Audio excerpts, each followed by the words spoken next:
ada 11 orang Kopassus untuk apa yang disebut tim mawar penculikan terhadap 11 orang, 9 orang sorry.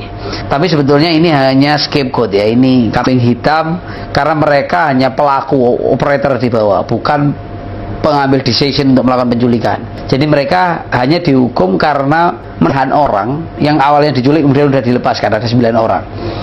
Di samping itu memang ada 2 orang jenderal ya, dan 1 orang kolonel yang dicopot jabatannya karena kasus-kasus penculikan ini. Kalau Prabowo hanya dicopot jabatan dan dipensiun percepat, sementara yang 2 ini hanya dicopot jabatan tanpa prosesi hukum.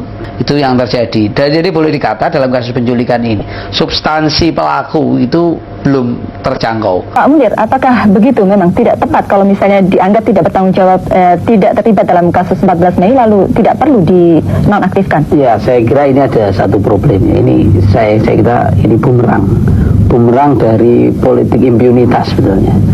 Jadi dulu seharusnya kasus-kasus begini pemecatan orang itu nggak bisa dilakukan kalau orang itu nggak pernah dibuktikan di depan pengadilan. Apalagi dia misalnya kasus penculikan, orang dituduh melakukan penculikan sebelum pernah ada peradilan bagi dia, itu sebenarnya sah. Dia secara hukum dilindungi, tidak bisa orang dipecat. Nah ini yang dari dulu kita usulkan bahwa sudah seharusnya semua tuduhan itu harus dibuktikan oleh peradilan. Ya. Nah baru pemecatan itu setelah oleh pengadilan dinyatakan orang salah atau benar.